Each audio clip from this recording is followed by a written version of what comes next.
믿음과 착한 양심을 가지라. 어떤 이들은 이 양심을 버렸고 그 믿음에 관하여는 파선하였느니라. 그 가운데 후메네오와 알렉산더가 있으니 내가 사탄에게 내준 것은 그들로 훈계를 받아 신성을 모독하지 못하게 하려 함이라. 아멘. 네, 여기 이제 두 사람의 이름이 언급되고 있습니다. 후메네오와 알렉산더인데요. 이 두 사람의 이름이 언급된 것은 이 두 사람은 윤리적으로 도덕적으로 타락한 사람들이에요. 그래서 우리 마태복음 5장부터 7장까지도 기록되어 있지만 작은 것이라도 자기가 그렇게 타락한 삶을 살면서 그걸 옳다고 가르치는 사람은 천국에서 지극히 작다 일컬음을 받게 될 것이다, 이렇게 말씀하셨습니다. 그래서 선한 양심을 지키지 못하고 깨끗한 양심을 지키지 못한 것, 그것이 이 두 사람은 이제 문제가 됐어요. 이제 어떤 문제가 됐냐 하면, 우리 그 디모데후서 2장 17절부터 보니까요. 잠깐만 한번 띄워줘 보세요. 이 사람들의 문제가 된 건 뭐냐 하면, 그들은 악성 종양같이 이제 그들이 이제 악성 종양같이 됐는데, 그 18절에 보니까 진리에 관하여서는 예수님의 부활이 지나갔다, 이렇게 말한다는 거예요.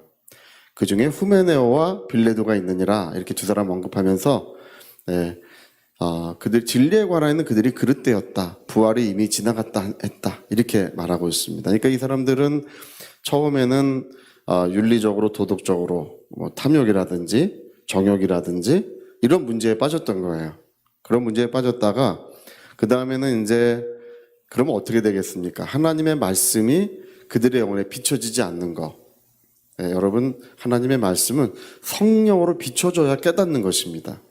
우리 인간의 머리로 깨닫는 게 아니에요. 기본적으로 성령께서 비춰주시고 가르쳐주시는 것입니다. 말씀을 비춰주시면서 가르쳐주시면 1초 만에 알 수 있어요. 아무리 어려운 것이라도 단 1초면 다 알 수 있는데, 이 성령의 빛을 잃어버린 사람들, 말씀의 빛을 잃어버린 사람들은 어떻게 되었냐 하면 진리에 관하여는 부활에 이미 지나갔다 한다. 근데 이렇게 말하는 것은 부활에 관한 문제뿐 아니라 구원, 영생, 부활, 우리의 신앙의 전반에 관한 모든 것이 다 그 알렉산더 이름이 여기 나와요. 알렉산더 이름이 나오면서 그가 나에게 해를 많이 입혔다, 이렇게 말을 해요. 그러니까 이 사람들은 이제 처음에 도덕적으로 윤리적으로 어떤 탐욕이나 정욕의 죄에 빠졌어요. 그런데 회개했으면 좋았겠죠. 선한 양심, 깨끗한 양심을 잘 지켰으면 좋았겠죠. 그러나 이제 그들은 이제 자기들이 어떤 죄악에 빠져서 그것으로 그치지 않고 이제 하나님 말씀을 이제 잘못되게 가르치기 시작하다가 나중에는 이제 바울을 대적하는 이제 그런 수준에 이르는 것입니다. 그러니까 이제 사도 바울은 이제 우리가 아까 읽은 말씀의 이 두 사람을 사탄에게 내어줬다, 이렇게 말하는 것은 이제 그들이 이제 세상을 떠났다, 그 얘기예요. 사탄에게 내줬다, 이 말은 육신은 사탄에게 내주고 영혼은 마지막 날에 구원받게 한다는 말씀인데, 이 구원은 받았을 것 같아요. 후메네와 알렉산더도요. 그러나 하나님의 영광에 이르지 못하는 천국 바깥에서 슬피 울며 이를 가는 이제 그런 사람들이 되는 것입니다. 우리가 이제 여기서 주의할 것이 있어요. 뭘 주의해야 되냐면, 선한 양심, 깨끗한 양심을 지키는 것은 신앙의 모든 것과 연관이 된다는 것입니다. 그 얘기를 하고 있는 거예요. 그래서 우리가 이 하나님의 빛을 잃어버리지 않는 것, 말씀의 빛을 잃어버리지 않는 것이 얼마나 중요한지 모릅니다. 주님과 함께 동행하는 것.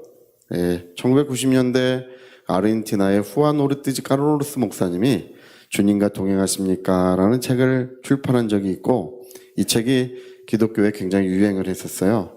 이제 후안 오르티즈 카를로스 목사님은 뭘 얘기했냐 하면, 주님은 멀리 계신 분이 아니시고 우리의 영혼에 계신 분이신데, 우리가 어떻게 그분과 우리의 삶을 나눌 것인지가 진짜 중요하다는 거예요. 여러분, 우리 주님과 함께하기 위해서는 항상 우리의 영혼이 정결하고 거룩함에 이르러야 합니다. 그것이야말로 가장 중요해요. 천국에 들어가는 기준이 뭘까요? 우리 요한계시록에 그 기준이 써 있어요. 여러분, 첫 번째 부활에 참여하는 자는 그 기준은 자기 생명을 아끼지 않고 충성을 다한 사람들입니다.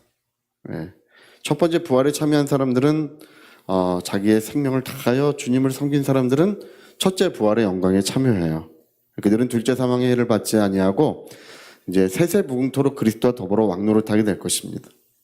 그러나 예루살렘 성에 들어가는 기준은 뭘까요? 성경에 보니까 세마포를 깨끗하게 하는 사람, 그게 기준이에요. 예수님이 요한계시록 21장에 뭐라고 말씀하시는 거 아니? 더러운 자는 그대로 더럽게 해라. 의로운 자는 그대로 의를 행하게 하라. 불의한 자는 그대로 불의를 행하게 하라. 내가 각 사람에게 줄 상이 내게 있어 내가 세상에 다시 올 때 그들이 행한 대로 갚아주리라. 이렇게 말씀하십니다. 야, 더러운 자들은 빨리 돌아오게 해라. 불의한 자들도 다 돌아오게 하라. 이렇게 말씀하지 않으셔요. 그럴 것 같죠? 그렇지 않아요. 데살로니가 후서에도 그렇게 말씀합니다. 그래서 거기에도 하나님께서 거짓 것을 유혹을 역사하사 거짓 것을 믿게 하시면 저들로 하여금 심판을 받게 하려 하십니다. 이런 말씀이 기록이 돼 있어요. 그래서 중간지대, 회색 지대는 없어요. 신앙생활에. 우리는 희고 깨끗하고 정결한 신앙생활만이 하나님 앞에 서는 유일한 방법입니다. 그 다음이 없어요. 충성을 다했느냐? 사실은 충성을 다한 것은 그의 영원한 영광과 직결되는 문제지, 그 성에 들어가고 들어가지 못하고의 문제가 아니에요. 그 성에 들어가고 들어가지 못하고의 문제는 정결함에 관한 것입니다. 우리가 이것을 꼭 기억하셔야 됩니다. 우리 자손들이 뭐 돈 많이 벌고 세상에서 성공하고 또 뭐 윤택한 삶을 살고 그러나 그 영혼이 거짓되고 그리고 하나님 보실 때 거룩함이 없으면 그것은 영원한 멸망에 이를 수밖에 없어요. 뭐에 관한 문제냐? 오늘 우리 디모데전서를 읽어보면 그 얘기를 하고 있는 것인데 거룩함에 관한 문제라는 것입니다. 그래서 깨끗한 마음으로 주의 이름을 부르는 자들과 함께 하라는 거예요. 깨끗한 마음으로 주님의 이름을 부르는 자들과 늘 같이 있으라는 것입니다. 여러분, 왜 불신자들과 같이 시간을 보내고 예수 믿지 않은 사람들과 같이 시간 보내면 어떻게 되는지 아십니까? 그들의 생각이 옮아와요.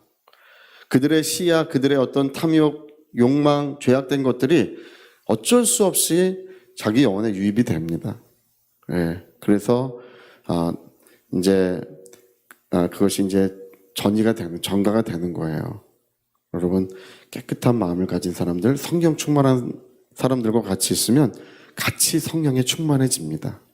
이게 이제 하나의 방식이에요. 우리 본 어게인 거듭남에 대한 그 목사님 성함이 아프리카 선교사님이신데 그분이 그 글을 쓸 때 뭐라고 쓴 거 아니? 어떤 사람은 문을 열고 들어올 때 한기가 느껴진대요. 아프리카를 큰 성령의 역사를 이루시는 그 목사님이신데 어떤 사람은 들어오면 찬 기운이 느껴진대요. 근데 그런 사람과 같이 앉아 있으면 자기도 성령의 빛을 소멸해 간다는 것입니다. 근데 어떤 사람은 보면 뜨거운 성령의 열기가 느껴지는 사람이 있대요. 같이 있으면 성령의 열기가 전해져 온다는 것입니다. 그거 신기하죠? 여러분, 정말 하나님의 사람들과 같이 하시고 성령의 사람들과 같이 하셔서 자기의 믿음과 신앙을 꼭 지키시기를 부탁드리겠습니다. 자, 우리 같이 한번 기도하시겠습니다. 오늘 여기 알렉산더와 후메네오라고 하는 두 사람의 이름이 기록되어 있는데 이 사람들은 첫 번째는 윤리적인 타락을 했어요. 두 번째는 진리에 관해서 이제 무너지기 시작했습니다. 세 번째는 이제 교회를 대적하는 자들이 이제 되고 말았다. 이렇게 이제 기록하고 있는 것입니다. 그 이유가 뭐냐? 깨끗한 양심, 선한 양심을 지키지 않았기 때문에 그런 거예요. 마음을 지켜야 합니다. 우리 위하여 통성으로 기도하시겠습니다.